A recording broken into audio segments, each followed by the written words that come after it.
What's going on, everybody? Welcome back to Star Wars Reviewed. We're talking Star Wars Episode 2, Attack of the Clones. Everyone's favorite Star Wars movie, right? Unanimously. Yeah, definitely. It's going to be great. Can't wait to get to the rankings on that one. We've got a lot to get to today. Spoiler alert. I'm going to tell you right now, I love this movie. And I'm not being sarcastic. I'm Josiah Leroy, with me, Baba Yaga. Howdy. John Thick. I like this movie. I like this movie. Can't wait to talk about it. I was waiting for you to bait me there, to be like, oh, you like it. And you to just be like, yeah, I like it as much as some stupid thing. No, I do. Okay. You said you love it. I say I like it. That's right, where I'm at. I know. That's good. All right. And this guy, Tim Talbot, he's rearing to go today. I'm Tim, ready. how you doing? Honestly, what happened was you kicked me off the show. You have to have a baby for some weird reason. So also we don't record for 3 weeks, and now we're back, and I have all this energy I need to burn out. But is it possible to use my Jedi mind trick right this second? I propose that we change the name of this movie to Anakin's Bad Day. That's not how this movie is. That's not how the Jedi mind trick works. It should honestly be Episode 2, Anakin's Bad Day. One bad day. You know what it shouldn't be is Attack of the Clones, because that's really not even close to the plot of the movie. Yep. Episode 3 is more fitting for Attack of the Clones, but we'll get there when we get there. Yeah. I like every other name that we came up with. See that accidentally? There was like a thing like Attack if you actually named the Star Wars movies based on what they were actually about. Yeah, I saw it's like a TikTok on that. It's probably just a re-uploaded YouTube video. You might have sent it to me, maybe. Yeah, something like that. You can definitely make an argument for that. So, of course, we're talking Star Wars, whether you're listening in podcast form, you're joining us live at twitch.tv/the Geekiverse, watching at youtube.com/the Geekiverse, or just getting involved in the conversation with us. We're excited to talk about Attack of the Clones today, see where our opinions lie on it. I've got, of course, some of my physical media here. So I've got, this is the last Star Wars to hit VHS way back in 2002. I've got it there for the viewers at home, unwrapped, by the way. So we got Django on one side there, got Anakin with the dual lightsabers there. Gotta love that. What's interesting about this to me is that it includes deleted scenes. Whereas I feel like VHS is it's rare, right? Yeah. So kind of cool. Of course, got the DVD version right there. Boom. And then John, I think you already know this, but Tim, would you venture a guess as to who is on the Steelbook Blu-ray? One character. Django Fett. Good guess. The only hero. Oh, Yoda. On all of the Steelbooks from Best Buy. We got that. John, you've got this, right? I think you've got these lined up on your entertainment. That is correct. Okay. They are blocking all of my cables. Perfect. What better way to do that? That's cable management 101 right there. Just put something in front of it, which I have lots of in the office. Cables don't exist. I'm going to need so many Blu-rays to cover them up in this office, man. They're real bad right now. Damn, John, you got a lot of movies. Yeah. don't take any, though. They're there for a reason. Why do you store them under your desk? That's where you can put all the Harry Potter Blu-rays that we have. Perfect. All right. Hold on, Joe. I have a question about your physical media. Yeah. Do you have any of these on HD DVD? Oh no, I don't. Do you remember HD DVD when Xbox made a push for that? They sold like this separate player. There were the red cases. They were trying to compete with Blu-ray. For sure, and I also remember the day where Microsoft literally just pulled the plug, and then you could buy them for a penny a piece. I know. For some reason, I could have just seen you being an HD DVD person, just being like an Xbox fan, and I just could have seen you going down that route. Not in a bad way. This is because I own a Zune, isn't it? I mean, Zunes were awesome. I loved my Zune. Zunes were great. What? I loved it. Oh, John, you showed me one time. I feel, or you brought it up at least. Tim, you have one? I had a Zune. I don't have it anymore. I sold it for like $200 at the height of the Zune. Wow, that's pretty good. For whatever reason, near Little Caesars and sold it to him. Nice. I was a broke college boy at the time. Yeah. I loved my Zune. I don't know what it was. There was something about it. I know, topic for a different time. But I don't think any Star Wars came out on HD DVD. I'm gonna have to track these down because if they did, they've got to be in my collection. You know what I'm gonna watch tonight, and I'm just assuming it exists, and I know it does. I just want to see somebody out there on YouTube who owns the entire HD DVD collection, and I'm sure somebody's done it, and I'm sure there's one kind of crazy collector. Oh yeah, so I'm just Googling that. And I'm just gonna set this like as a reminder to watch later tonight. How many do you think there are? I can't wait to report back to you after I watch this hypothetical video. I'm curious too. Over or under 1,000? So what's the exact difference between the two? It was just a proprietary One's format. HD, one's not. No, so HD DVD and Blu-ray were both HD, but the discs were smaller for HD DVD, and it needed a proprietary player, so they wouldn't work in a DVD player. They wouldn't work in a Blu-ray player. You had to have an HD DVD player, much like you have to have a Blu-ray player. Disc size. PlayStation versus an Xbox. Exactly. One works in one works in the other. They could be the same exact game. Yeah. Or like so usual, the PlayStation comes out superior. So okay, let's move on. Exactly. Yeah. Just gonna leave it silent for a minute there. Nothing like a good old pregnant pause. All right. So Star Wars Episode 2, Attack of the Clones, comes out 2002. Any idea what this did in the box office? To have a guess. I'm gonna go 400 million. Okay. I'm gonna go 550 million. 645. Dang it. So we had the 2002 release. We had an IMAX release right after that because they did not release simultaneously. And then we had an anniversary edition. Just I want to say they were doing like a 3D release for it. But anyway, not a ton at the box office in terms of quantity, but dollar amount makes about the right amount of sense in terms of some of the other movies we've talked about so far. One thing I did skip over. Why don't we just talk about real quick? Because I've got a lot of notes because I love this movie. Our 101 thoughts on this. Like, what's your vibe after watching this movie? John, go first. Yeah, so I would say that this is going to sort of answer another question that we're going to get to too, but this is definitely the Star Wars movie that I've seen the least amount of times and that I rewatched the least.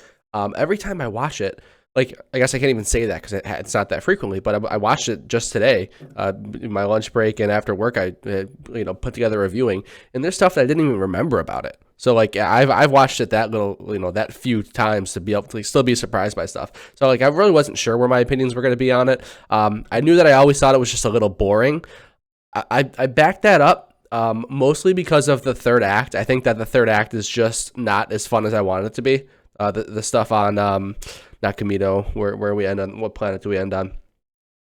Geonosis. Yeah, Battle of Geonosis. A lot of it was just it didn't work well for me. Like the conveyor belt scene, like that was entirely too long, and somebody just kill C-3PO. It's so easy. It's a stupid tin bucket. Just get him out of my life. His head off. Oh my god, get him out of my life. But everything before that I actually really enjoyed. I thought it was a really, really like good story. Yes, the acting is terrible. The chemistry is terrible between Hayden Christensen and Natalie Portman. Like those scenes are really, really awkward. Is it directing? Is it acting? I don't really care. But I can still get a lot out of it. I understand where the story is going, and I appreciate it. And I think that it's a relationship that makes sense and it works for the story. And like it's obviously it has a lot to do with Darth Vader's tragic path. So I'm fine with it. I enjoyed the first 2/3 of this movie quite a bit, and then I would say the back end of it was just a little boring, and that's about it. So that's exactly where I was going with this, John. I was going to say, is it the acting or the direction here? Yeah, whatever.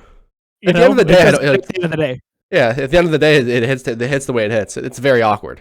Yeah, for sure. The reason I bring it up mostly is because people shit on Hayden Christensen so much, and I'm like, yeah, but like. Yeah, we've heard some horror stories about George Lucas's directing ability in the prequels here. It's just, and we see it evidenced time and time again. Stuff didn't execute as well as it could have been for sure in a lot of cases. Yeah, so the way he delivered those.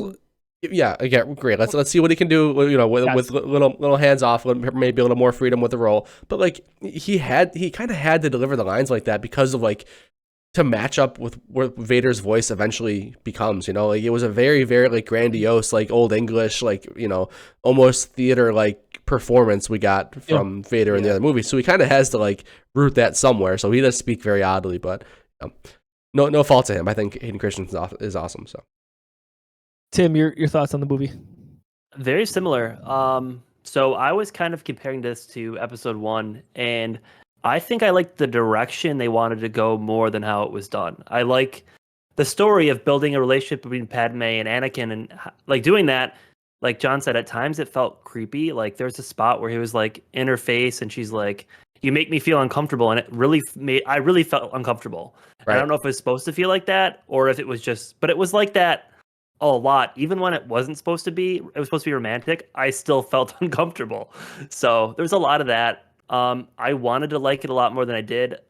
I actually enjoyed towards the end where you finally see a little more of the lightsaber battle from all the Jedi, which is kind of nice. You kind of see what that's like, and you see some Jedi die, and I feel like that's something you kind of talk about in the beginning in episode 1, and the episode 2 you start to see it, and after coming off the Light of the Jedi where they're killing off Jedi like it's nothing, because I just read the audiobook, it's kind of refreshing to see that a little bit. But I enjoyed it. I like it for what it is. If you don't take it for more than it is, you can really sit down, and I think after not watching it in a while, I really did like it. I mean, didn't love it, but just there's a lot of CGI. I mean, some of it was it was nice because I feel like some of it was well done, and other parts like every single clone around Yoda was CGI. Am I wrong? Oh yeah, the entire time. There was not one actual clone trooper build. There was not one outfit made. Crazy. They were you can tell. 100% every single one was CGI. For the time it was made, it was well done. But looking back on it now, it's like it's a lot of stuff. There's some scenes does not hold up in a lot of cases, right? There are like some even scenes if it's really well done. Yeah, no doubt. You watch some old stuff that has CGI, you're like, how did they do that? Like it looked so bad. And I mean, it definitely didn't look too bad, but I think it holds it back a little. I think if they would have taken out a little of the CGI and did a little bit more, real stuff going on there, it would have been a little better. But overall, I liked it. I just didn't love it. For sure. The number one way to prevent CGI from not holding up is good direction, is knowing when to use the CGI, things like lighting. Go back and watch something like Jurassic Park and see the way those T-Rexes look, and that's because they were so methodical about when they showed them and what kind of light they cast on them, because they had to realize, like, all right, what's the technology going to look like? How do we render this? Like, lighting and like camera positioning has so much to do with how CGI is going to look. So it just, when you have a director like George Lucas who's just so excited to use this new technology, he's like, I'm just basically going to make this movie 40% animated. We're going to get a lot of stuff that doesn't hold up. There were some scenes where I love is seeing more Yoda. Yeah, that for sure cool. I love seeing more Yoda. And I think that CGI was totally fine. But there are some scenes in this that I'm like, man, the Clone Wars cartoon looks better than this. Like, you could show me two stills from the Clone Wars and from this movie, and like this one is animated better. The Clone Wars. Right. Yeah, it's a tough thing to balance this too, right? Because like George is taking on. He's not only taking on that role, but he's doing multiple roles here. As he's the guy. So like he's a guy you want to write the story, hand it off, and kind of step back and step in only when he's like, hey, a Jedi wouldn't do this, right? Like he's got the mastermind there. So you don't necessarily always want him in the director's chair for stuff like that. And we talked about it on Phantom Menace. He could not get people to touch this because you can't be the person to ruin Star Wars, especially after kind of the holy grail that was that first original trilogy and how well it was received. After all those years, you can't be the person to step in and ruin it. So I sympathize a little there. From my standpoint, this may be the Star Wars movie I've seen the most on the flip side of what John said. When this came out, it hit at just the exact right time for me as a fan.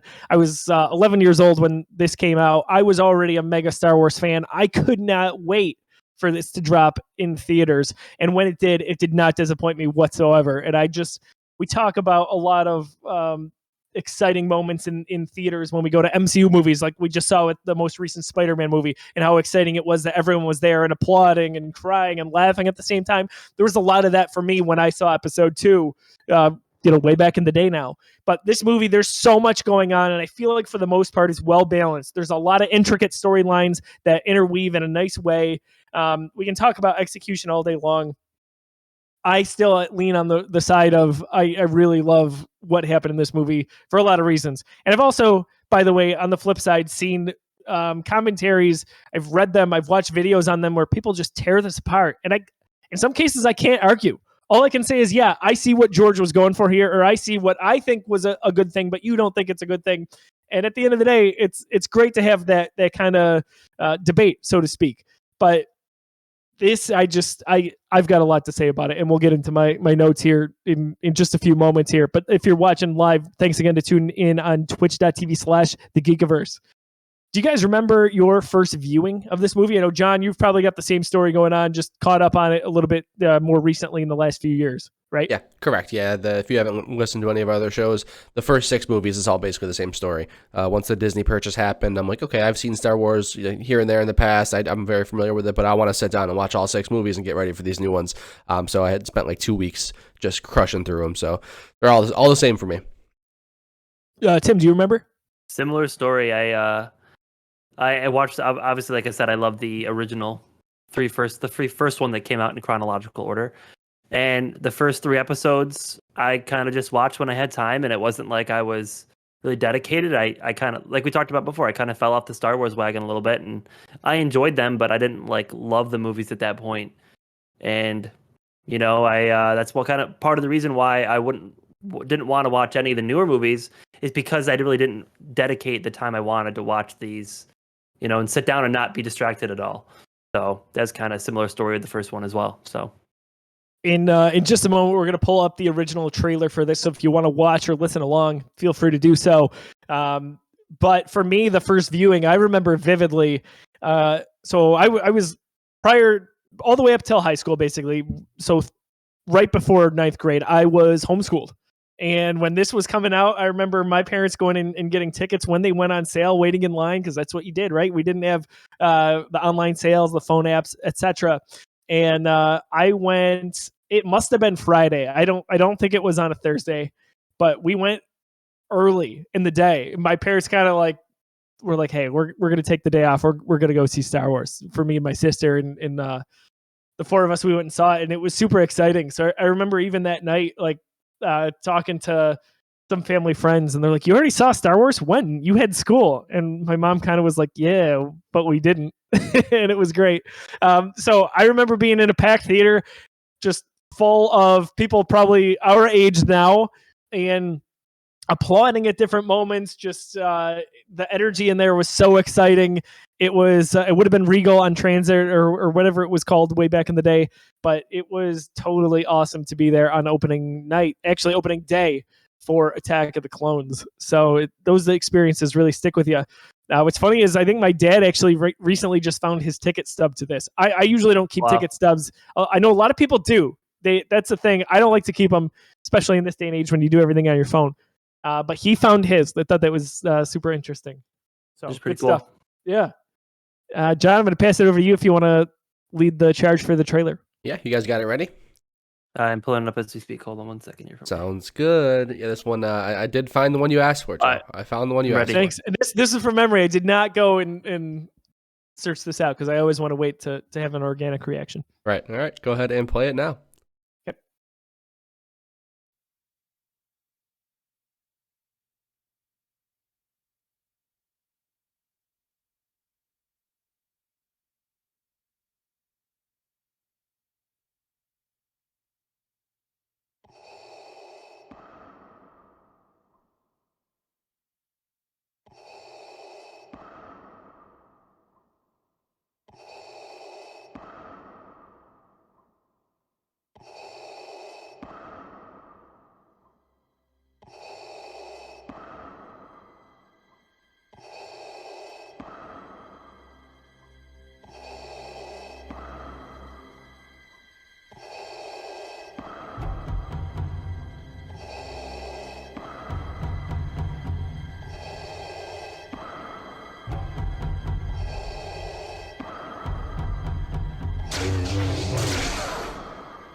This is when they realize that, like, okay, we don't need to do too much. We know what we have here. We just need to build the hype. What do we do? How do we make this hype? Let's just get Darth Vader breathe in the background. Let's just show a couple of scenes that people are gonna want to see. The only other sound effects you're gonna hear are lightsabers. Like, what a hype trailer! I can't imagine seeing this in theaters as like the first, because that's how you saw trailers back in the day, right? You didn't go you didn't go to YouTube, or you didn't get bombarded by your friends when they drop on Twitter. You had to see him in the theater for the first time. Man, that would have been so hype. You watched it once. You didn't get to watch it a few times either. Right. Unless you had your video camera, which was frowned upon. Right. Dude, I love that trailer so much. Thank you, John, for finding that for me. It was so epic and it stuck with me.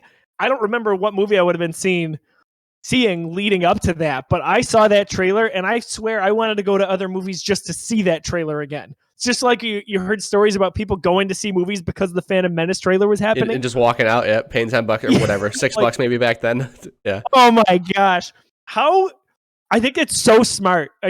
I love it. It's short, so it's a minute and 10 seconds, something like that. Yeah. And that breathing, man, that builds so much just impending doom and hype and stress all in one. Like, bad things are on the way. And they gave us just all these glimpses of things that were to happen without really telling us anything. And Anakin, why is he holding the green lightsaber? That's like, I had so many questions, and I love it. I thought that was a well done trailer. We don't get enough of that, even now in an age where we don't give away everything in the trailer, right? Like you said, they realize you don't have to give away everything. Like, that still did a better job than a lot of trailers do nowadays.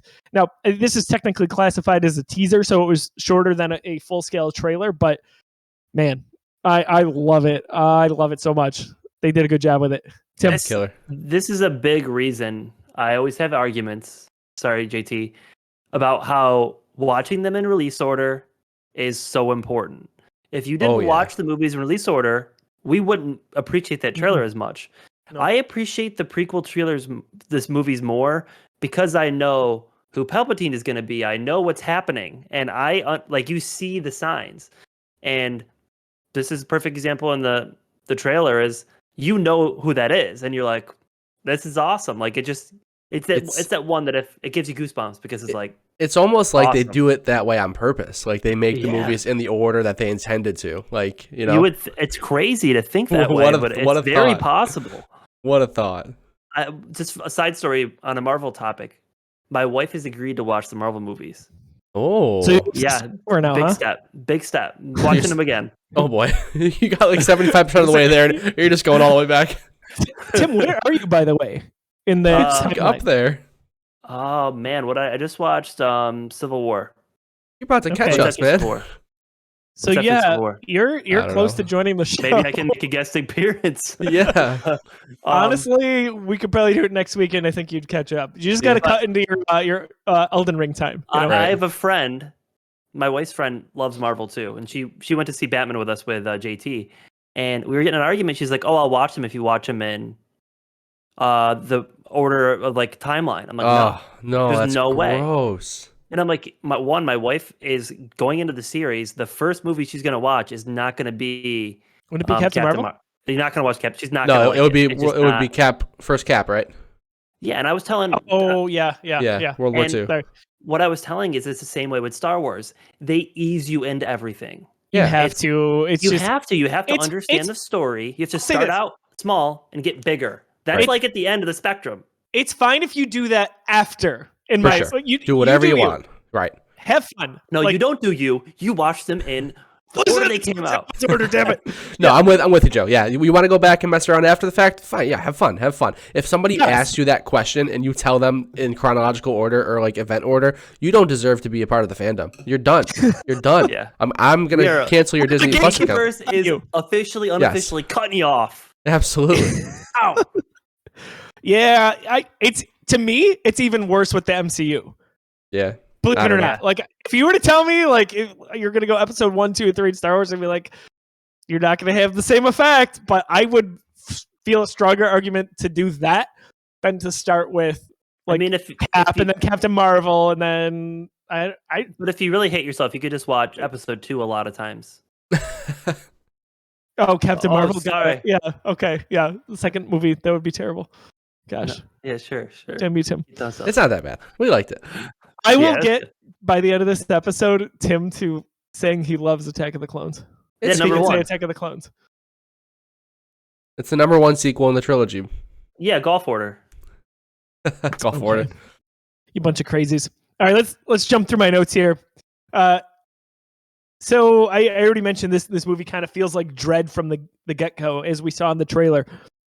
That explosion in the beginning legitimately made me jump when the ship gets bombed.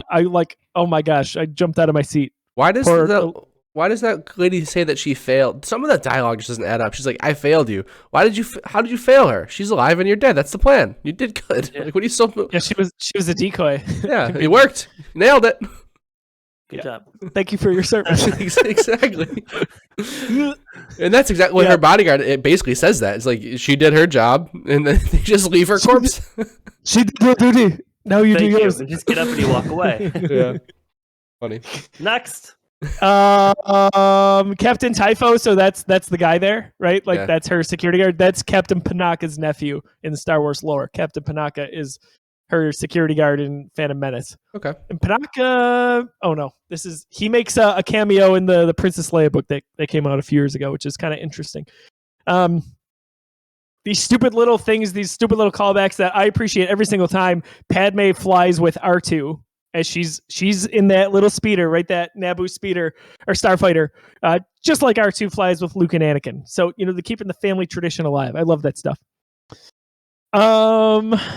We got the first appearance of Bail Organa. Bail Organa has kind of become a prominent-ish Star Wars character. We got him in Rogue One. We've gotten him in a bunch of the animated series. Nice to see him there. Nice to see him back in Rogue One a few years back. Jimmy Smits is a nice actor and always liked his presence on screen. I remember in the lead up to Attack of the Clones, I read an article, probably in a magazine like Entertainment Weekly, and it said, Jar Jar Binks, don't you worry, has less than 4 minutes of screen time. Oh, could I just say something quick about Bail Organa? You know what I think of when I see him? Dexter. That's all I can think of. Is that the same actor? Yeah. Yep. Season 3 actor. Yep. Yep. Is it really? Yeah. Mm-hmm. That's him. That's the dude. I just recently watched it and I saw it. I was like, oh, I know him. Yep. He kills people. He's actually this movie, really good guy. Yeah. In this movie too. Also, the first appearance, of course, of Tamora Morrison, who plays Django Fett. That he plays Boba Fett in the Boba Fett series. He's a voiceover in a lot of the Star Wars video games that came out in this prequel era timeline. So, man, he's been in a lot. And I recently read that as soon as Disney Plus basically became a thing, he went and begged and said, we got to do a Boba Fett series. I want to be a part of it. I think that's kind of cool. Take it or leave it with what you think about the series as a whole. But I like that Tamora came back. He's always had a good on-screen really cool. well. This was a very timely rewatch for us, just like coming off the Book of Boba Fett and watching him reprise that, or not reprise that role, but play Boba basically for the first time. And then we're right around the corner from Obi-Wan, and we just got that first trailer today, teaser. Sorry. Just to me, this is where Obi-Wan becomes Obi-Wan. Like we talked about it a little bit last episode. It's like, all right, he's still a Padawan, he's still learning. He's not like the Ewan McGregor Obi-Wan Kenobi that I know and love. This is the movie where Obi-Wan becomes the character that I fall in love with. And again, this is the first time we get Tamora Morrison playing any of the Fets. So super cool. Good time for us to be watching this. Yep. Yeah, for sure. It's funny, someone pointed out to me that Tamora always plays the dad, right? So he plays Boba Fett's dad originally. He's Moana's dad in Moana. He's Aquaman's dad in that movie. It's kind of funny. I didn't know either of those two. I didn't know that either. Yeah, I've seen all those movies, and I would only told you he's in Star Wars. If you ever watch Aquaman again, you're going to be like, oh my gosh. And I promise you, I'm never going to watch Aquaman again. Well, if you see the sequel. So, Moana is on all the time, and I'm always like, Django! Or I guess Boba I never realized that. I have to pay attention. And I've watched a lot of Moana. That's Captain Rex. You can't unhear it now. Interesting. No, that's D. Bradley Baker. All right. So, also, my notes are full of useless fun facts that just I've picked up over my decades of Star Wars fandom. Those little creatures that go to kill Padme, they're called Cohoons. You know, the ones that creep into the room as R2 is. Yeah, they are scary. The sound that they're made is from the sound effects team washing grapefruits. Oh, well, you made it worse somehow. I don't like them. Yep. I don't like them. Well, hey, I'm just delivering the news. So sorry. Thanks, Anakin, for saving us. Hey, he was really precise with that lightsaber, like crazy. I think about that every time. I think about that every time. How did he just get the? Like, it's just so smooth, man. Man is smooth with it. It was very smooth. Hayden Christensen, you and that busy stick, damn it. So what's up with Obi-Wan and bars, right? Like in A New Hope, we see him get into that little scuffle as he cuts that guy's arm off. In here too, he gets snuck up upon. Oh, can't Obi-Wan just go and have a drink? Like, come on, get off the guy's back. I did love that. I felt like it was Where was are you awesome how that happened. He like to have a drink? Get the drink. And then he goes to the bar, and then of Such a- course, Such a dad move right there. Yeah. Like, to have a I drink. respect it as a father. That's the level I want to be at one day. Oh yeah, I'm like, getting a drink, go. for sure. Yeah, I love all that. In that sequence too, you can see some cameos. So there's two characters. They've got kind of like these blue suits on. One is Ahmed Best, who plays Jar Jar Binks, and one is Anthony Daniels, who plays 3PO. So you see them Cool. in there. Love that stuff. We talked about why you need to watch these in what we consider to be the right order, release order. It's a great line when Obi-Wan says, "Why do I feel like you're going to be the death of me?" Come on, that's great. It's It's just, I love it. If I that's love not foreshadowing, I don't know what is. it. Right, like that line doesn't really mean a lot otherwise, and unless you watch it that way. I mean, it's pretty specific what it means. It means it's going to be the death of him. I mean, Yeah, doesn't get more but descriptive than that. what is he just gonna like cause him to die in like a speeder chase? No, it's way better because he literally kills him. That's why it's slices him, and then he evaporates and He he literally steps goes, on him. chop. Yeah. Otherwise, it doesn't mean much. Most realistic deaths of all time. Oh, 100%. So say what you will about the romance between Anakin and Padme, but John Williams' love theme is another hit among a line of just hit after hit in the Star Wars saga. That is a beautiful score. That if there's any redemptive quality, that's it right there. So anytime you hear it throughout the movie, or if you hear it in the end credits, it's in a lot of the video games again that came out in that prequel era. I always think that's a nice coordination. In the archives, the Jedi Archives, and the Jedi Temple, Obi-Wan is staring at a statue of Count Dooku. He is one of the lost 20. So at this time in Star Wars lore, only 20 people have ever left the Jedi Order to do other things, like become a Sith. You also see the kid in there that comes up to the librarian. That is George Lucas's son, Jet. I love the Yoda line when he's training the younglings, and he says, "Lost a planet, Master Obi-Wan has. How embarrassing! Oh, How embarrassing!" I love that, just that the playfulness that he has with the Padawans. It's really cool. Back to the scene you just talked about with the librarian. You're starting to see the confidence of the Jedi, the overconfidence when she comes over and says, like, "Hey, I'm telling you, if it's not there." If it's not in our database, it doesn't exist. And she just walks away. Like, the Jedi can't be wrong, right? Like, you're starting to see those hints that the Jedi are flawed. It's a theme that the Fallen Order, not Fallen Order, but the High Republic is tackling very well. Is just like the Jedi are flawed and they're human. And once you start to get so cocky, you're gonna start making mistakes. And there's a lot of hints like that in this movie. I think that's a clear one. Yeah. In this era of the Jedi, they think they're I don't want to say better than human, but they think they hold themselves to a higher standard for a number of reasons, and in some cases it becomes arrogance, that overconfidence, as you mentioned. So throughout the prequels, so we're talking episodes 1, 2, and 3, I think one thing they really got right are the starship designs. They just look so cool, no matter which one we're talking about, really. The Jedi Starfighter is one that comes to mind for this, that Obi-Wan has. They made video games about it. There's lore all about it. They look cool, right? They're kind of like prototypes and inspiration for ships we would see later on chronologically in Star Wars. So another good job there. I think the cloning facility on Kamino actually looks really cool. I know there's a lot of CG in this movie, no doubt about it. Some good, some not so good, but I kind of like the dynamic we see there, the aesthetic on Kamino. Me too. It's like very sterile. Like you get introduced to a Kaminoan and like, yep, that adds up. These people would be like absolute freaks about making sure everything's white and perfect, and it's and then just the dichotomy with how crazy it is outside there. They're literally in the middle of an ocean, just getting bombarded by waves. Reminds me of Interstellar. One of my favorite things that the Star Wars series does is the contrasting colors. It's always a contrast. You have the dark outside, heavy rain, and then the inside's like pure white, pristine. Just even Padme towards the end of the show, she's in white almost the entire time. That manages to never get dirty. But side point. But anyways, I love the contrast of the white. So I like that. That's something that caught your eye. It was. She's like rolling through the dirt, gets up. All she has is a scratch mark. Pretty bad too. Yeah, right? no. Yeah. Just the cut. No blood, yeah. No. This is not realistic. Padme's outfit is perfect. So Daniel Logan, who plays Boba Fett, the kid Boba Fett, random, but he liked one of my Instagram posts one time. I don't even remember what it was, but it was a Star Wars post, and I was like, Daniel Logan? And I went and you got the verified check mark. I was like, guys, we've made it. Of course, it means nothing, but it was kind of cool, you know.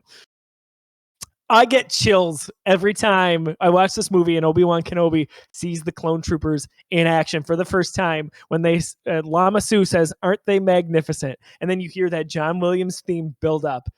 Oh, mama, that's a good one. You see the wind rustle through Ewan McGregor's awesome hair there. It's a beautiful thing. Golden locks. Golden locks is right. He's so handsome. Mm-hmm. Good looking guy, man. It was the first thing Lauren said when we watched that trailer today. She's like, how awesome is it that they were able to do this as he is the exact right age for all of this to line up? Just I literally feel like he hasn't aged a day. Yeah, he looks great and it's perfect, but what doesn't add up is that in 10 years he's supposed to look like Alec McGinnis.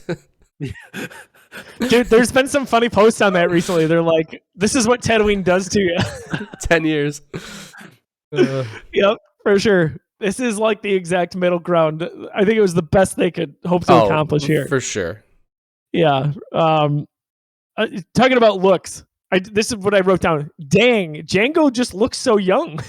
Like, we've seen so much Tamora Morrison with Boba Fett and, I know. and other things that he's been in. And he just looks like a baby as Django Fett now. For sure. It's crazy. We talked about, I don't know how far we want to go down this rabbit hole. But all I put here was Hayden gets so much crap. Hayden Christensen gets so much crap. Like, should we talk about that just for a minute? Whether it was lack of direction or how he perceived the character to be. What do we think of his performance in this movie specifically? We'll save the time for Revenge of the Sith for that episode. Right. I think he sells what he's supposed to sell. I mean, like he is this angsty teen who's very, very much so struggling to let go of that attachment of his mother, struggling to let go of this attachment of Padme. He obviously feels some sort of resentment towards Obi-Wan for, you know, not letting him just be the crazy Jedi that he wants to be. It's the direction and the line delivery is fine. It's the direction and the writing where it's like, why did he just have this outburst about Obi-Wan and when they're just having this like almost peaceful conversation? Where did that come from? Like, that's the stuff that makes the character just interesting. Like, what was the thought process behind that? To me, I think he nails it. I love him as Anakin. I'm totally on board the whole way with like, all right, this kid is struggling and I can see how he's going to end up. I can see why that trailer that they just showed us was Darth Vader breathing, because based on this performance, that's where he's headed. It's the direction and it's the writing that is the head scratcher for me. I'd kind of hop on board that same topic there. I just think when I think of Anakin Skywalker, I can't think of it not being him. I just think he fits the part. He looks the part. It works. I really think a lot of it's the way he was maybe directed to do a lot of the stuff, because a lot of that he's doing what he's told to do. You know, a lot of those awkward moments, a lot of the things that he says, like the random outburst, he didn't choose to have the random outburst. He was probably told to have the random outburst. You know what I mean? But I think he does what he's supposed to do. He definitely conveys the message of, hey, he's struggling with a lot of his decisions. He doesn't know what's right, what's wrong, and he wants to follow his emotions. But the other thing I think that this movie does a very good job of is kind of what John said earlier. You have a lot of the arrogance in the Jedi, and with him, it's just kind of like exponential. And I feel like that's part of it is kind of what's happening. And the other piece too is you really can see that he's not respected at all. No one really values his opinion the entire time. He's looked down upon. He's told he shouldn't do things. He wants to help his mom because he's having these visions. No one cares. Like, and then he finally follows it. And then the mentality is like, hey, if someone would just listen to me, you know, within the last month when he's having these dreams, he could have saved his mom. You know what I mean? Dude, a lot of that is huge. So I think a lot of what you guys are saying there is spot on. The weight of expectation is so underrated for this character. Like, he's 19 years old. He's the chosen one. Are you kidding me? You are living with this expectation that you are the savior of the Jedi. Like, that is so crazy. It's like when the Sabres draft Jack Eichel, right? Like, it's like you're the guy that's going to take us to the promised land. Oh, it didn't go well. Why? Because we didn't support you. We didn't figure out how to put a winning team around you. See ya. Same thing happened here. It's like they don't care about it. The I mean, they do and they don't. It's this rule. Attachment is forbidden. All this stuff that leads to where he goes. And I think Hayden Christensen actually did a good job about it. I know people hate the way he whined on screen, but he is a kid. I mean, he's 19 years old in this role, basically. And he's got the expectation. He's got the thing with his mom going on in the back of his head. He knows something is wrong. He knows he's about to lose her. And he knows he's powerful enough that he could probably save her if he's there on time. All of that in the middle of struggling with these headbutt moments with Obi-Wan Kenobi. Tim, you said no one's respecting him, probably because there's some jealousy going on. He's the chosen one. He's the guy. Oh, and then you throw Padme in the middle of it, this girl that he's had his crush on his entire life now. And that's a really hard thing to deal with. Being a teenager is crazy, let alone being the guy, the one that's supposed to save the Jedi, bring balance to the Force. I think Hayden did a nice job with it. Take it or leave it for some people. For me, it makes sense. His transition to episode 3 works. And then his inevitable fall at the end of episode 3 to Darth Vader also makes sense. So I think it's a good job. But hey, that's just me. I think what I would like to see is with Kenobi, the series coming up here in May, with Hayden Christensen coming back to be Darth Vader, I hope we get the fan response that we had to Andrew Garfield that we just saw in Spider-Man. Because those Amazing Spider-Man movies were not super well received, depending on who you ask, but overall, they really weren't. And a big part of that was, we don't really care for Andrew. But after seeing him and his performance, it was very redemptive. And he had the right direction. He had the right writing team. He had the right people supporting him. Kevin Feige, down the list, you name it. And he nailed that role, and he was one of my favorite parts of No Way Home. And I think, optimistically, we're going to get the same thing with Hayden Christensen here. I hope it's a big, big moment for him. And I hope that people kind of go back and review episode 2 and 3 with new glasses, so to speak. I think it could be big. For sure. I hope we get a lot of flashbacks of like Obi-Wan and Anakin, like Clone Wars stuff. That'd be awesome. Oh gosh, dude, that would be so cool. Yeah, I think that there's so much they could do with this series. By the way, quick plug. The Obi-Wan Kenobi teaser came out today. We did record an episode with just a reaction to that. So you can check that out shortly at youtube.com/the Geekiverse. We're also going to upload it to podcast services around the globe, wherever you listen to them. On the topic of Camino, I thought this is funny. I remember watching a commentary behind the scenes one time. The production team talked about how Obi-Wan was tasked with capturing Django and bringing him back to Coruscant, if you remember. They were very happy that none of that ever happened, because how were they going to figure that out? Because Obi-Wan Kenobi had that basically single-man starfighter. And I think that's a funny thought that they didn't want to have to answer that. What was the plan there? Yeah, that's good. They're like, we didn't know what George was thinking. And thinking. drag him through space. Yeah, right. They're like, what was he going to tow the slave one? No, it wasn't going to happen. So they're happy they didn't have to answer that question. I love that. Kenobi versus Django. I think that's a really epic fight there, because it shows Kenobi in action. It shows the dynamic of him not having a lightsaber for half that battle. And it shows that Django Fett is not to be messed with. I always appreciated that battle. We talked about it in the Empire Strikes Back edition of this show, Star Wars Reviewed. And A New Hope. The Stormtrooper hits their head on the Death Star. In this one, we see Django Fett walking up the ramp to his ship, the Slave One, and he ducks as he hits his head on the ramp coming down. That is George Lucas basically being a revisionist there to say, oh, this is why that blooper actually happened. I like that stuff. Funny little Easter egg. Yeah. Runner up to that moment, we had Kenobi versus Django Part 2 in space. I freaking love this battle. There's no music going on for most of it. It's dead silent. So you only hear what's going on between the ship, the bomb that Django releases, all of the dialogue. It's very intense. And it's amazing because a lot of times music sets the tone in a lot of movies, especially Star Wars. Yeah. But here, they opted not to go with it. Those like sonic bombs that he uses to destroy the asteroids are like that was perfect audio design. Like you're just in the vacuum of space, and then all of a sudden, like this really, really high pitched bomb sound. It was awesome. When that was brought back, this is not spoilery. When it was brought back in the Book of Boba Fett, holy crap! I was like, oh, I can't believe they used a sonic charge there. It was so cool. That was so well done. I think that was one of my favorite parts of the movie when they was dropping those. It's like, pretty awesome. Yeah, I definitely agree. We talked about the stormtrooper hitting their head.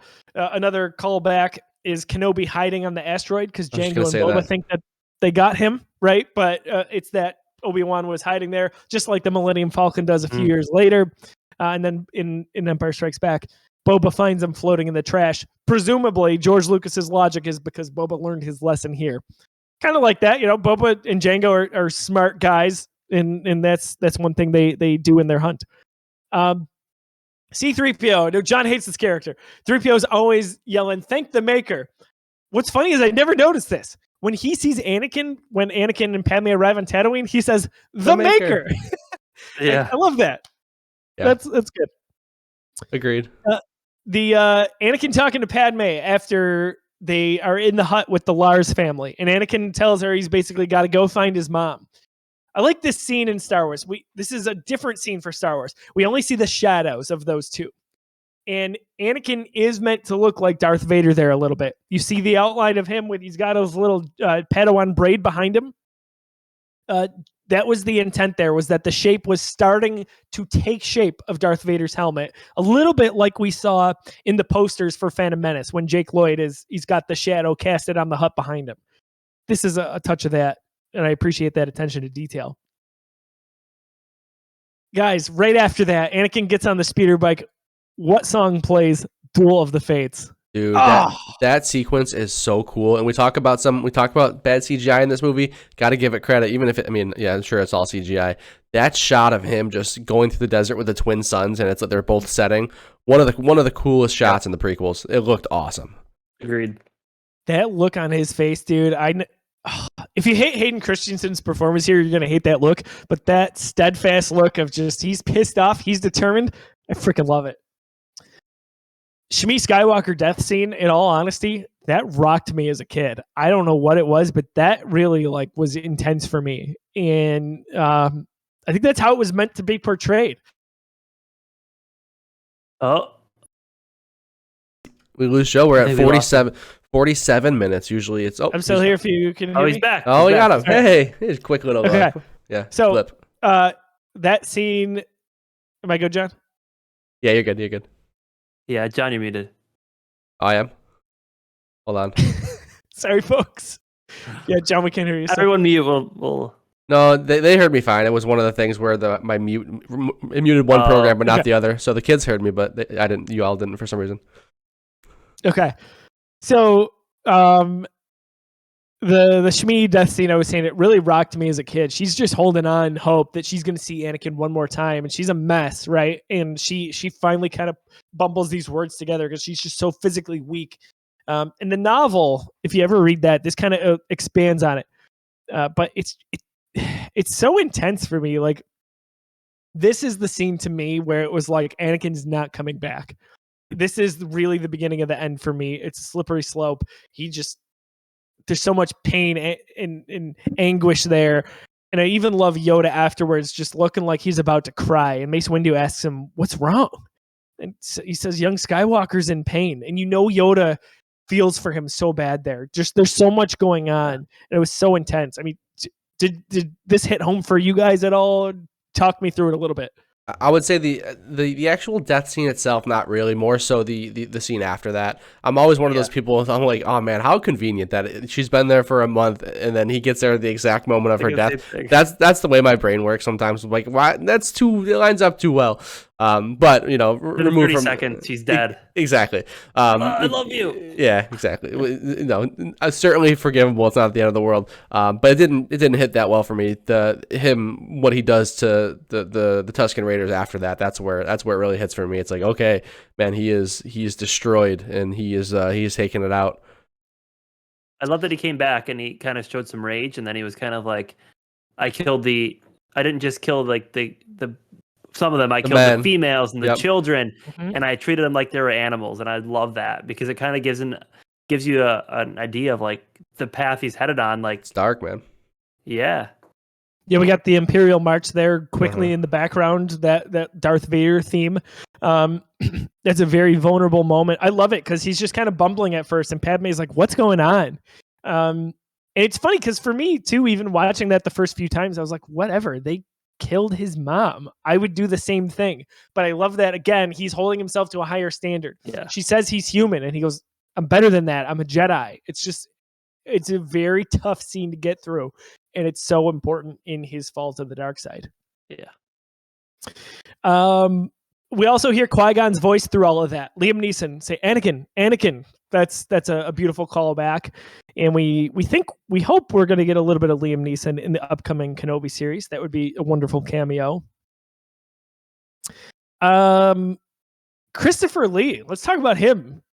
Plays the role of Count Dooku in this movie. He was a well-known, long-time actor. He's in his 80s. I believe he was 82 when he recorded this. And he just has a commanding presence anytime he's on screen to me here. And he kind of set the tone for what Dooku would be in the Clone Wars, the animated series, right? I felt like he was a really good addition to this series, because what were you going to do after Darth Maul, right? Like you needed a movie to kind of hold someone over. I thought he was a nice stopgap. Agreed. Yeah. This is funny. I never would have known this, but I had the subtitles on when I watched this movie for the purpose of us recording tonight. And when 3PO says that he's talking to R2-D2 and they land on Geonosis and they're about to venture into the droid factory, 3PO tells him that he's in charge. And R2 makes a noise, and I just never thought anything of it. But in the subtitles, he blows a raspberry. Yeah, I saw that today too. Yeah, and I never saw that before, and I was like, "That's so funny!" Oh my gosh, I love it. I noticed that today for the first time too, and now I'm like, every time I hear R2 make that noise, I'm gonna think of him as blowing raspberries. That's awesome. Yeah, I don't have subtitles on. Usually, I watch it with subtitles, and I didn't today because I watch it on TV downstairs. That's funny. If you watch Star Wars with subtitles, whether you got kids, you have to have it on quiet for whatever reason. Pay attention when the droids speak. Like R2, BB-8, they're usually saying things. They don't always put something there, but there's usually little hints that are kind of funny, tongue in cheek, so to speak. When Anakin loses his lightsaber in the droid factory, the funny part to me is that the thing he's worried most about is not that he doesn't have a way to defend himself, but that Obi-Wan's going to kill him. Yeah, that's such a great thing. It's got their relationship, their brotherhood there going perfectly. Or I guess at this time they kind of look more father and son. I've got a bad feeling about this. I've got to go back and see how many times they've set it up to this point because I want to keep a counter. But Anakin is the one who says I've got a bad feeling about this in this movie. When Mace Windu arrives, we're in the arena now, and he kind of arrives. We've got the brass music playing. He throws his lightsaber up to Count Dooku's neck. No, to Django's neck. And he says, this party's over. I was like, oh my gosh. Think back. This is back in the day when we only had green, red, and blue lightsabers. We just saw a purple lightsaber for one of the most badass Jedi, badass actors in our time. Sam Jackson's got a purple lightsaber. Freaking love that. Awesome. He basically asked George Lucas if he could have something that like differentiated him.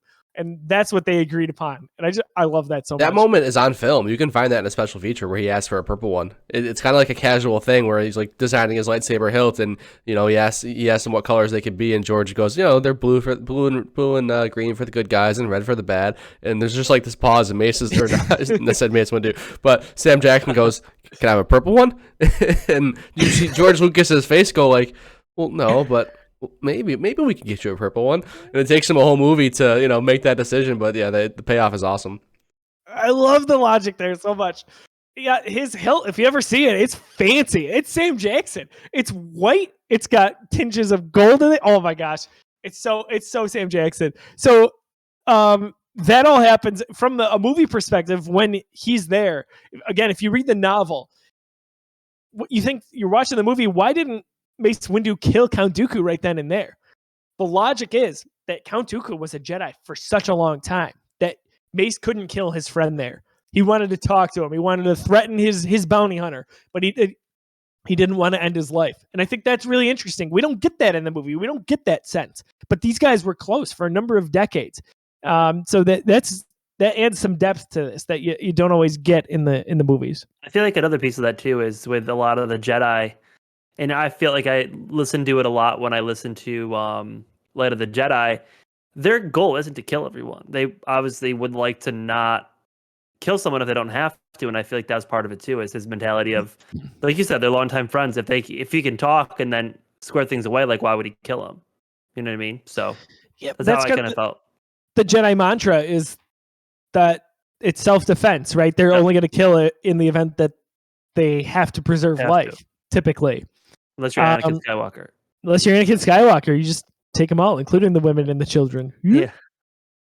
So, how about all the Jedi appearing there after that happens in the arena? Like, this is, again, go back. This is mind-blowing because we've only ever had Luke, Vader, old Obi-Wan, then we get Phantom Menace, and we get Qui-Gon and Obi-Wan with Darth Maul. That's it. Now we've got like everyone and their brother holding a lightsaber. That was pretty freaking epic, I thought. Oh, for sure. That was like the saving grace of that final act for me. That was really cool. That was certainly a big reveal. Django on the battlefield. He's going after Windu. Why doesn't he take off when Windu's running at him? It's because he got trampled by that beast. His jetpack is sparking. You can kind of see that if you pay attention. Because the first thought is, why don't you just jet off? Well, his jetpack's not working. Unfortunate. Arm, head, done for. Out of here. Yeah. So, also seeing the Death Star plans, really cool. We kind of see those for the first time in the Geonosis War Room. I love that they're all conspiring to bring this together. And they also kind of make it feel like they're on the run from the Republic, which is interesting, right? They say if they get these plans, we're doomed. Well, yeah, but give it 20 years, right? That's one thing that's one of those things that I forgot was in this movie. I totally forgot that they talk about the Death Star plans when they were down in that little basement. He's like, "Well, get the plans." I'm like, "The plans? Oh yeah, remember that?" Yeah. That is a really good Easter egg in this movie because that you would think, hey, episode 3, it makes sense. And we do see that at the end of the movie. We see them starting to build the Death Star. But this is where it's like, oh my gosh, the end game for Star Wars is really coming here with Anakin turning into Darth Vader. I don't care what people say. I freaking love this lightsaber battle. I love it. I know there's a lot that people are going to pick apart, and I don't have a counter argument. I just love it. So you got Anakin and Obi-Wan with their different bouts against Count Dooku. And then you got Yoda, which was so freaking epic. And our theater lost their mind when all of this happened. Just there was applause. I swear people were standing up. It was insane. But I love all of it. It's like a chess match. Yeah, I agree. I think it's sweet. I love Dooku's lightsaber. Like the reveal that it's like slanted like that. Yeah, super cool. Yeah, I thought it was all cool. Yeah, I couldn't imagine. It looked like a cane. Yeah, really, honestly, I think that was probably intentional too. I can't imagine like the pop that would happen nowadays if the first time you see Yoda wield a lightsaber and him doing he's flipping around and stuff like that, but it's not as bad as some of the stuff that we see, in the next movie with Darth Sidious and some stuff like that. It looked cool. It's graceful. Like it looks like he knows what he's doing. It's a really well done thing by Christopher Lee's stunt double as Count Dooku. It's like, what? You're fighting nothing. Like you're making up that fight as it goes. It looks pretty good. It's so fast. I love the curved hilt because that it's like a finesse lightsaber. Yeah. It's like when we saw Kylo Ren's lightsaber for the first time. We're like, oh my gosh, that's a crossguard. What does that mean? That was a little bit of that. Or like Darth Maul having the double blade. Like that stuff really is exciting in Star Wars when you get the reveal for a new lightsaber. But holy crap, I love that fight so much. Also, it's the first time we see a lightning user other than Palpatine, for what it's worth. Right. He's the only one who's ever shot lightning out of his fingers. This is a true signal that Dooku, he's a Sith Lord. He's not messing around here. He is here to kill these guys. Also, classic Star Wars, right? Anakin loses the right arm. Yeah, what is it with that? Yeah. It's funny. So Luke loses his right hand in Cloud City. Anakin loses his. I'm really surprised no one lost their limb in the sequel trilogy. Yeah, right. I remember we were talking about in the lead up to it, the iteration of the Geekiverse that existed then. I was like, I'm going to make a prediction. Finn is going to lose his right hand. I see him with the blue lightsaber, and I feel like he's going to lose it. Just whatever that means. And it didn't happen. What's funny though is apparently Disney had this rule that there was to be no dismemberment at that time in Star Wars. And I'm like, Oh, I'm not saying I want to like see people lose their heads or limbs, but it was a Disney thing, which is funny to think all these years later, like how they've changed. But at Right. that point, they were like, no, you're not cutting off any hands. Yeah. Interesting. The hands come back, just mechanical. Yeah, exactly. and then eventually Take a they chill- just put real skin over him or whatever, and then Yeah. basically just Take like a- it never There's a happened. you got a little compartment. Yeah. take a chill pill. It's fine. Yeah. Last thought here, the Imperial March, as we see Bail Organa, we see Palpatine, Mas Amedda, they're looking out on the clone army for the first time departing. And we get that full-blown, not that a subtle undertone, but the actual Imperial March, the song, it's there. This is the birth of the Empire as George Lucas describes it. Man, that's a moment right there to see Bail Organa so down and depressed and Palpatine throw on his facade that, oh, this sucks. But, really that's what he wanted all along. Just really good acting, again, by Ian McDiarmid. He's an underrated gem throughout these movies. So that's it, guys. That's my notes. I had extensive notes on Attack of the Clones. As I've said all along, I freaking love this movie. Lots of good stuff from my point of view. Did I miss anything that you guys wanted to bring up at all? That's it, man. Oh, Tim there got was one some- little tidbit that I thought was interesting. So in the beginning, when they're chasing the assassin that the bounty hunter hired, why didn't they just use that force run they used in episode 1? If only that ever came back. The Force run. Can't use it in the air, bro. They were Yeah. they were so fast, and I was like, Yeah. just think how easy it'd be. She's running The force away, dash. it's chasing. Force dash. Boom, Oh, done. speaking of that scene, I wonder if the pairing of Boba Fett and Fennec Shand is that like any kind of like a callback to that. I got those vibes when watching this movie. I don't know who you know who that bounty hunter's name is who dies. Yes, Zam Wesell. Zam Wesell. Yeah, I don't know if Zam Wesell and Jango Fett that vibe is very similar to Boba and Fennec Shand. I don't know. Just her, just her outfit. Like I think her and Fennec kind of dress the same way too. So I'm sure there's some kind of callback there. It rhymes, right? That's what George Lucas would say. It's like poetry. Oh, good stuff, man. I never picked up on that. Bam. Fennec Shand, by the way, one of my favorite Star Wars characters in recent times. I don't know what it is about her, Yeah, but she's not flashy. She's just super cool. I don't know. She's one of the best parts of Book of Boba Fett for sure. Favorite non-title character. So favorite character not named Star Wars. We have to do. I was gonna go with Star Wars. Dang Can't it, do it. man. Dang it. No, Nope. I have to do it. I have to go with Obi-Wan. I mean, this is Obi-Wan is my favorite character in Star Wars, and this is the movie that solidifies. Like, this is the birth of the Obi-Wan that I love. Said it before. We get hints of it in Phantom Menace. He's not that character yet. Now he is that. He is the father/brother to Anakin. He's cocky. He's respectful. He's smooth. He's so freaking good looking. Dude is just absolutely handsome. I love it. I think it's the best part of this movie by far. His performance and just building what that character is. Dashing. Like dashing, dude. He's just gorgeous. I just love it. So can you guys now see, like, Tim, maybe you could get behind this.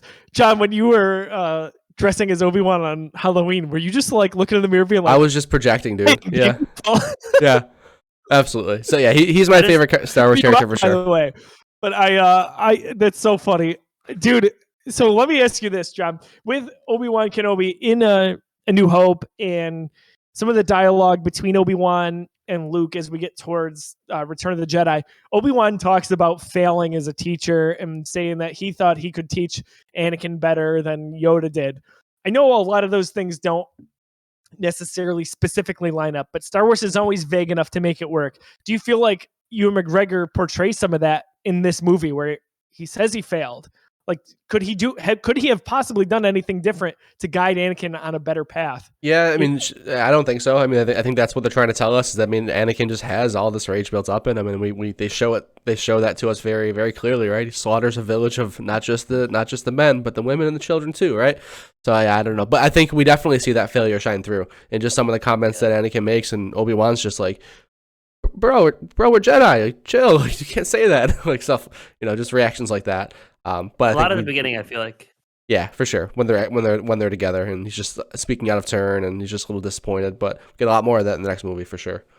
They got to set that tone fast, right? But if you thought that the Tusken Raider thing was bad, just you wait until Revenge of the Sith, my friends. Dude. Gosh. Watching those younglings so happy to, hanging out with Yoda and trying to guess what happened to the planet. Oh boy. Only they know. I have goosebumps right now. Oh, I have so much to talk about on the next episode of the show when we get to that scene. I love also too, and the topic of Ewan, in this movie, they very much have the father-son dynamic, but it changes to brotherly in the next episode. It's almost like they graduate, right? Like they're not super far apart in age, but just enough where Anakin, he's 22 in episode 3. So it's just enough where it's different, I think. Kudos to those guys for making that work. Watch it. Tim, favorite character not named Obi-Wan or Star Wars? Yoda. Oh, that's a very good one. That's where I was going. I had to see it before you did.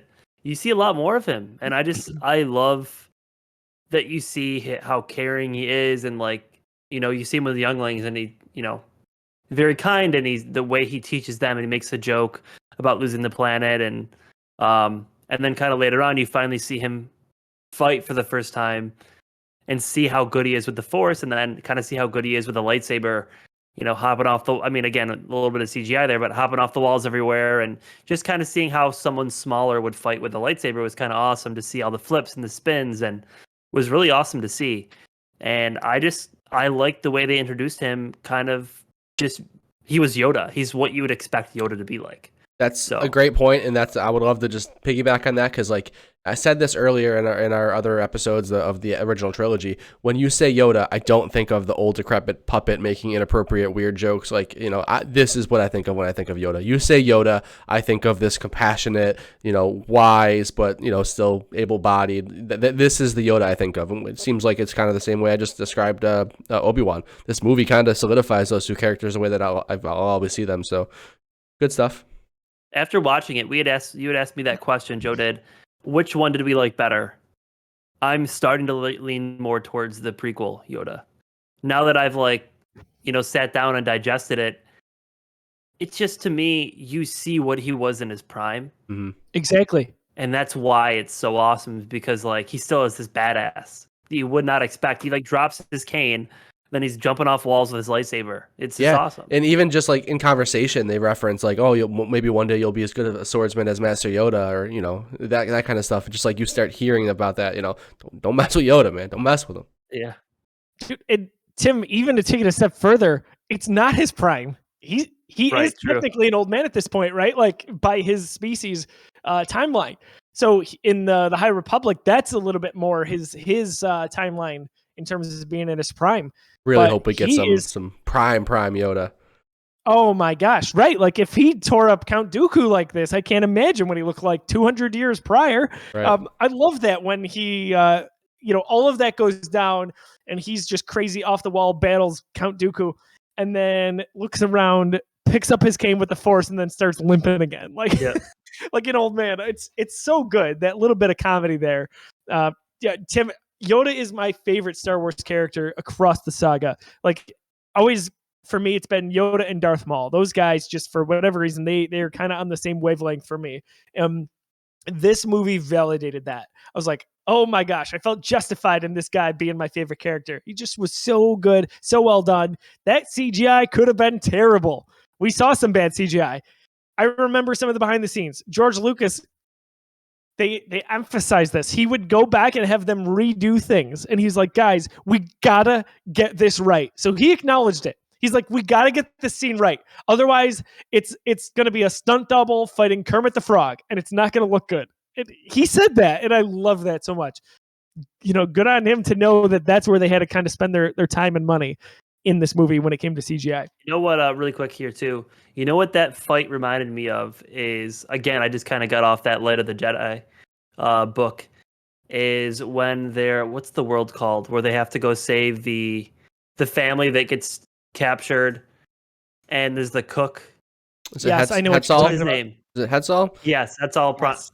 And he's cooking, and then all of a sudden, he turns it on where he becomes becomes a Jedi again. Yep. He's like, everyone's like, holy shit. Oh, what's his name? Yeah, I forget it. He's Yeah, for real. Yeah, I can't think of his name, but that's what it reminds me of. He's prominent in the next two books too. That's what Yoda reminds me of. Is like, he turns it on when it needs to. Then he kind of goes back to like the teacher, but when he's got to turn it on, he turns it on. So Hey, speak softly and carry a big stick, right? Like that's kind of how it goes. Yeah, good point, Tim. Way to call that back to the High Republic.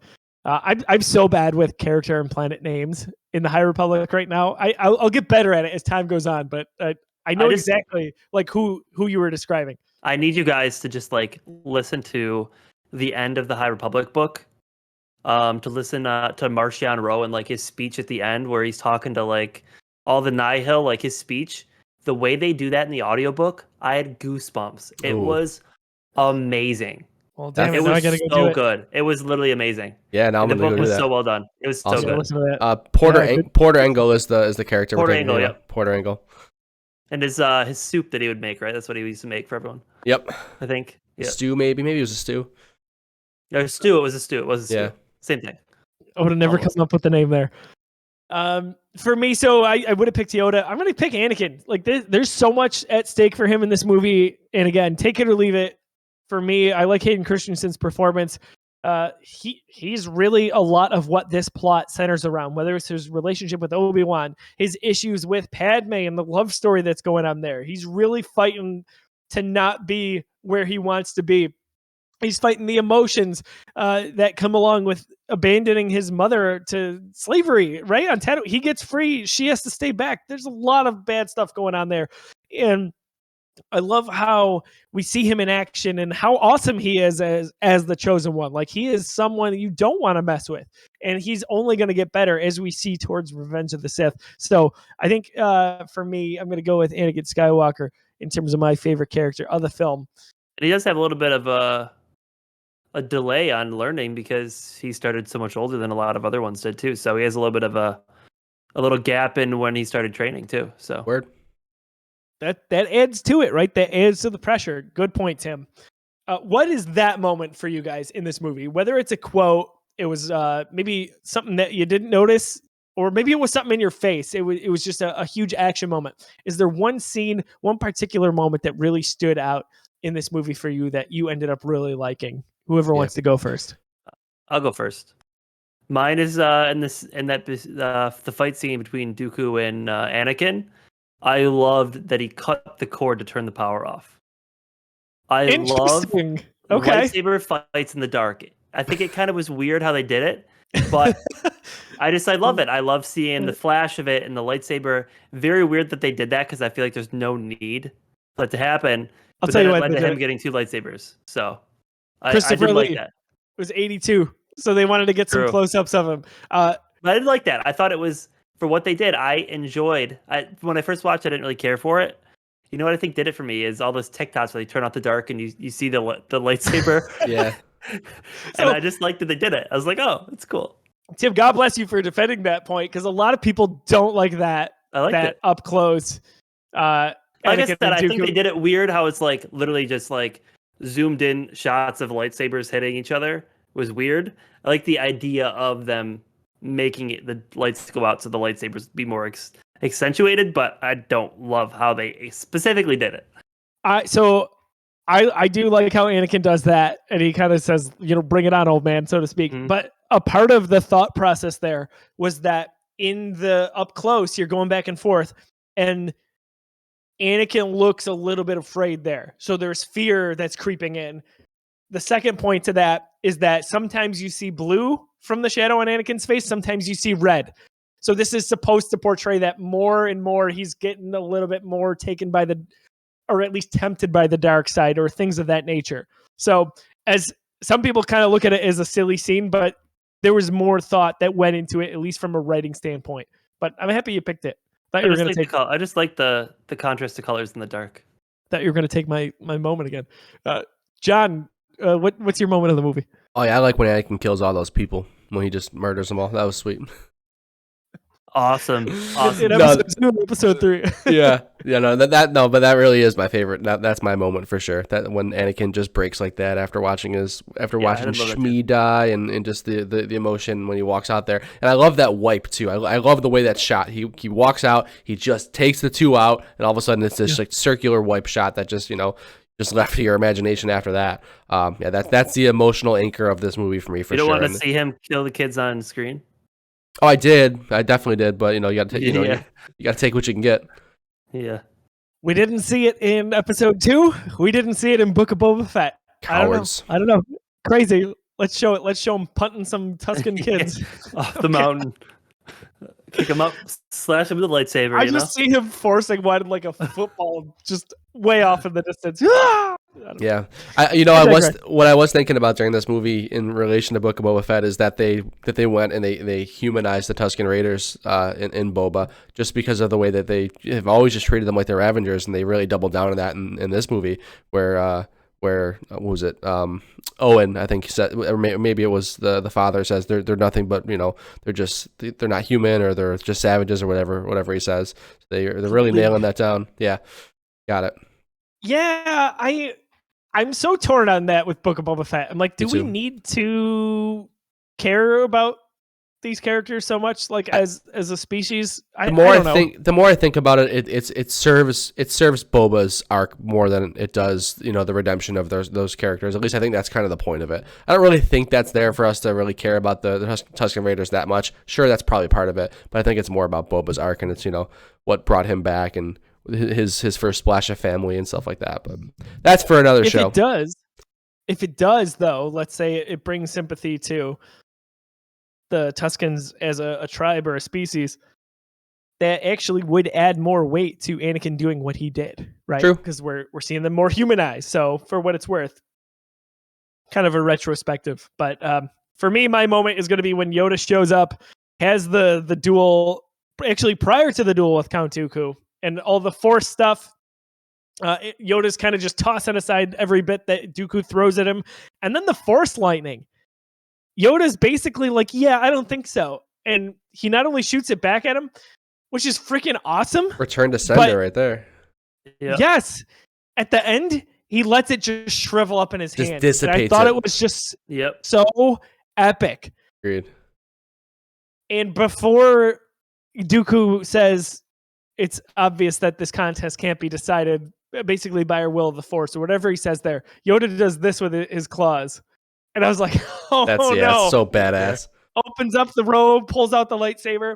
That's it for me. I could watch that over and over and over. Oh, he doesn't pull out the lightsaber. He just lets that thing float to him. It's so sweet. It's so badass. Yeah. So smooth. That's what I'm saying. Opens up his coat, comes out. Yeah. So smooth. That was actually my favorite part of the entire movie, but I felt like I would feel wrong if I was referencing that with my favorite character, so I feel like I had to pick something else close to that time. So it's actually mine. I just gave it to you. Well, you owed me one, so you're welcome. We're even now. Obi-Wan, what'd you say? What? Obi-2. All right, I think that's about Kenobi? everything that we wanted to get to for our discussion on Attack of the Clones. Now, ladies and gentlemen, the most pivotal, important moment of the episode. We've got to rank officially where Attack of the Clones will sit on our list of Star Wars movies to date. John, I'm going to pass it over to you. It's up. It's here. We got it. Rankings are up. So no real surprises with the rankings where they currently sit. We've got Empire at 1, A New Hope at 2, Return of the Jedi at 3, and Phantom Menace at 4. Joe, I'm just going to go right for it. Sell me. Why is this better than Phantom Menace? I need your argument. Gosh. We have to open with that. You've not been listening to me for a while. Okay. There's no trade dispute. Do you need anything else? There's no Darth Maul. So, Yoda with a lightsaber. Mace Windu has a purple lightsaber. I like the speeder chase. I thought that was great. We see tons of Jedi in the Battle of Geonosis. I like that there's a murder plot mystery going on while there's political stuff going on, which I typically hate in general, let alone movies. And also, by the way, we're worried about a lot of stuff going on with Anakin Skywalker here. We're worried about where he stands as the chosen one. Tim mentioned it. He's only 10 years into his training. Most Jedi would be 19 years into their training at this point. He's got the issue. And why the hell did the Jedi put him in this position, by the way? To go and be Padme's bodyguard, basically, when they knew that was going to be a tough position. While he was struggling, position, all right. Yeah. nuts. Also, that dress, right? Like, why does she wear that dress around the fire pit? Oh yeah, she was interested. Anakin, we can't do this. Also, what do you think of this outfit? Yeah. She went full slave Leia. Yeah. I had the biggest crush on Padme growing up. I got to tell you. Oh my gosh. Anyway, so yeah. So that is all happening while Anakin is having these visions of his mom in the suffering she's going through. Plus, we've got the strained relationship between Obi-Wan and Anakin. By the way, Obi-Wan is also feeling the pressure here. Anakin's not the only one, right? Obi-Wan's got this really momentous thing. We saw Dave Filoni's speech on why it was important for Qui-Gon not to die in episode 1 in that fight versus Darth Maul. Well, guess what? He did. So Obi-Wan now has to finish his Jedi training by himself, essentially, but he's also got to take on the role of Anakin Skywalker's training, the chosen one. Get out of town. That's a lot of pressure. He does it. They have all of that going on. We've got we haven't even talked about Palpatine in this and the emergency powers. Like, F you, Jar Jar. You created this thing. You let Palpatine have these powers so that now he's got a clear path to be an emperor in what's going to very shortly be a dictatorship and an empire, not a republic. Yeah, Jar Jar he only gets 4 minutes of screen time, but he ruins the entire empire with it. Jesus. He makes it count, man. You know, that's exactly what happens. We've got tons of lightsaber duels. I don't know. Do we need to talk more? Tim, where are you at with it? This is funny. I'm listening to this whole conversation. Do you want me to tell you where I'm ranking it, or if it's higher than Phantom Menace? Yeah. So I've gone a lot of back and forth on Attack of the Clone. Attack of the Stones. Stone Wars. And honestly, as much as I hate a lot of stuff about Attack of the Clones, I would put it above the Phantom Menace for me. All right. There it is. I really would. I do love the Phantom Menace. I think that, no, let me reword this. When I watched the Phantom Menace, there was parts that were cool and like the nostalgia, but the story was just like, it was there. Like it was the baseline. Like I liked seeing the kind of the origin story of like, where does Anakin Skywalker come from and like what's going on? And the biggest thing to me with Attack of the Clone is kind of... he says it so sometimes you can't tell. Commit to the bit. Just trails off enough. You can't tell if he's saying clone or clones, and it's so good, so subtle. It's just the overall movie I like a lot more. I like the direction it's going. I like the idea of what Anakin Skywalker is becoming. I like seeing a lot more of the Jedi. I like seeing more of the lights, the fact that Jedi are dying and kind of where everything's going a lot more than I liked in the episode 1. And that's got to be why I put it above it. I was very close. I was back and forth a lot on it.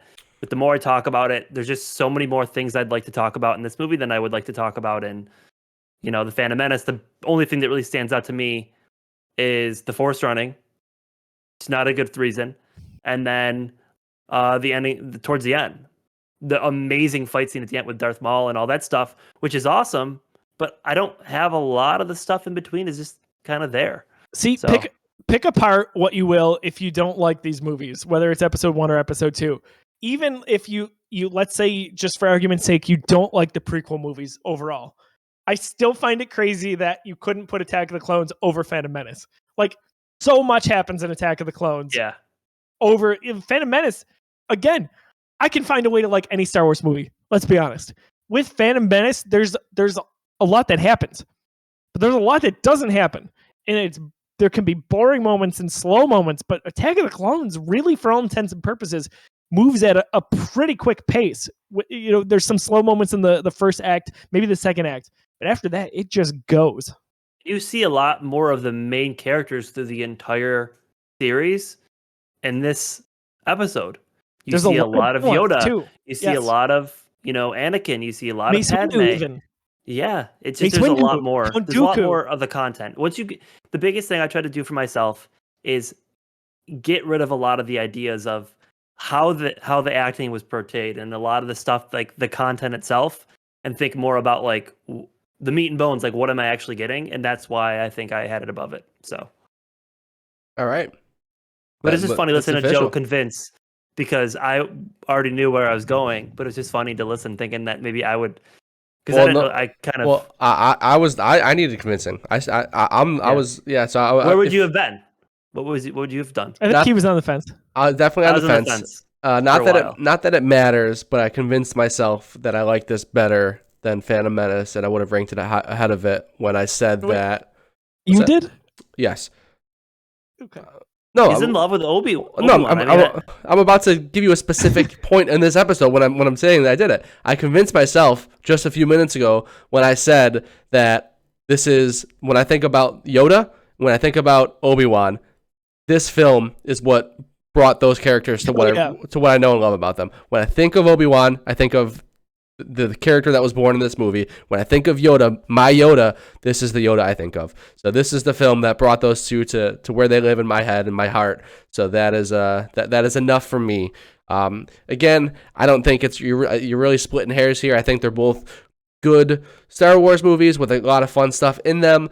A lot of bad stuff in them too. We're not stupid. We know that there's a lot of bad stuff in the prequel movies, especially these two. But yeah, I think I would side with you guys overall. Not that my vote matters, because even if I would have said Phantom Menace at 4, you guys would have pushed it through. But for the record, it is unanimous. I agree. I think I put Attack of the Clones ahead of Phantom Menace here. So the new official ranking, number 1, we have the Empire. We're not asking. What's that? We're not asking if we would vote for a little bit higher there. Oh, are you being serious? Yeah. Okay. Oh yeah. I know where you guys stand, but I wanted to see if John was going to ask it. I think it's funny that he's not. Oh my! I didn't even think of it. I didn't even comprehend that might be a possibility. It's funny, me and John are like, oh, it's so close between the two being. And 9 out of 10 people would agree. I can find a way to get it above Return of the Jedi. I don't think so. Don't try, please. don't try to do that. I'm not going to waste my breath. There's a lot of deterrence in Return of the Jedi where I can get those on the same level. Interesting. Yep. All right. But again, I like Star Wars, so I win either way. It's all good. So John, fair enough. Again, listen, I'm so confident in your fact that you wouldn't be able to convince someone. I will give you my Jedi Mantra to try to get it. No, he knows. He's not. And you still can't get it. Joe's a lot of things. He's not stupid. He wouldn't take that. There's no way. He left the episode. He's so upset that he left the episode. Yeah. J Mac in the chat saying, "What? Return of the Jedi?" Josiah has some very strong Star Wars opinions, but he backs it up because he's one of the most knowledgeable about the franchise that I've ever come across. So he knows what he's talking about. Wait, I was in tears. I heard Tim go, "I'm so confident," and then it went, "What happened?"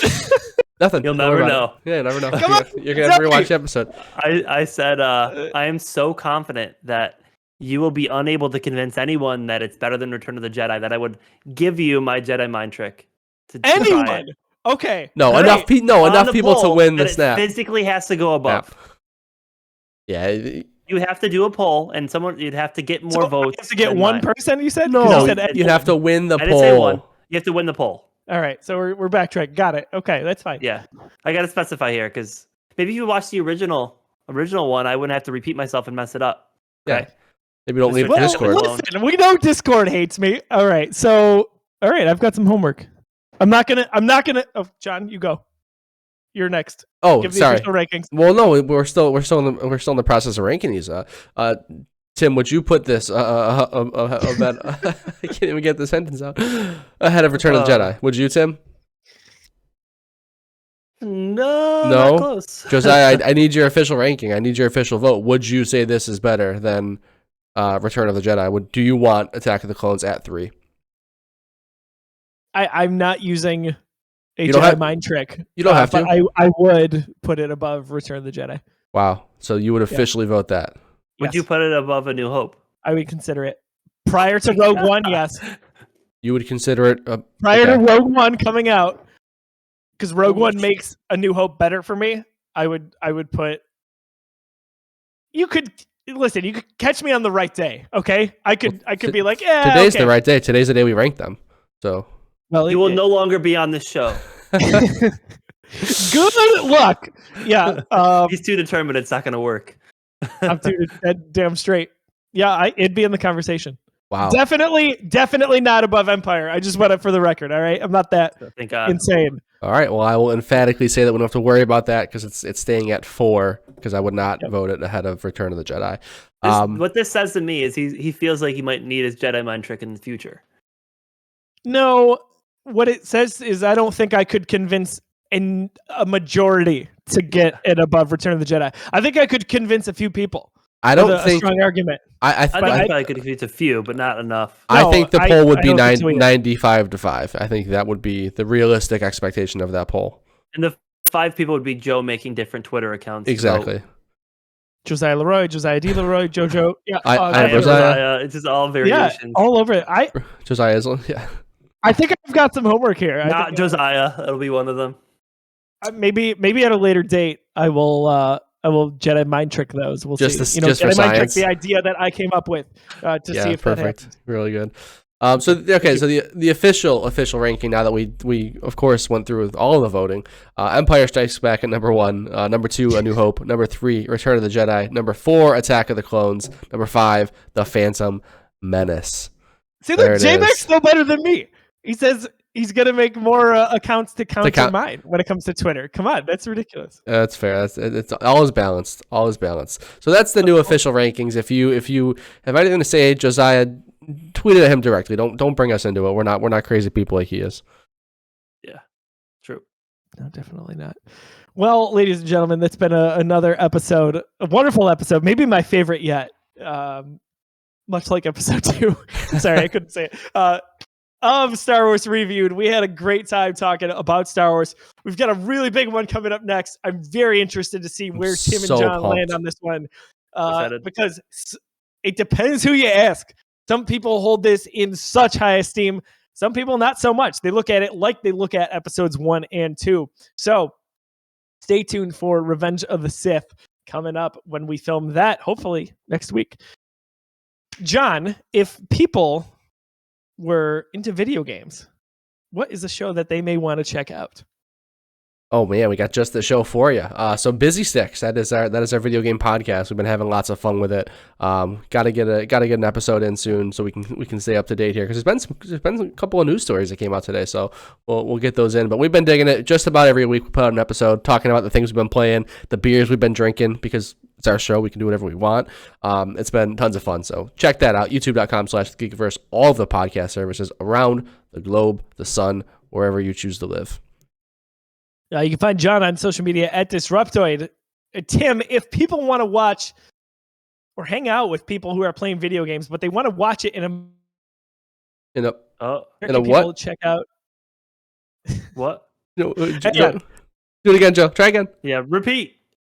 Hang on. All right.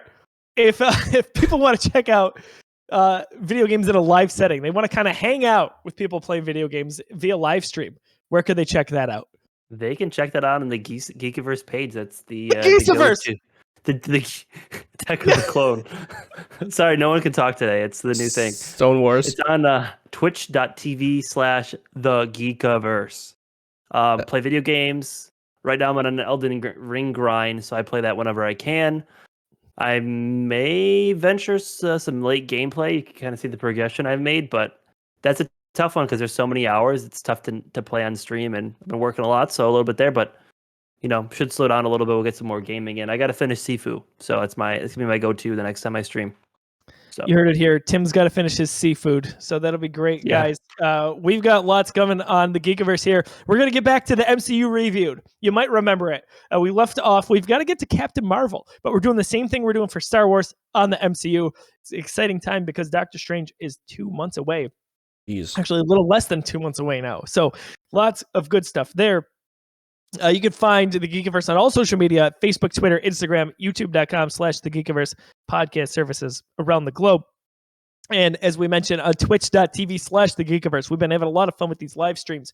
You can find Tim on social media at Tim Tales. You can find me at I am Brosiah.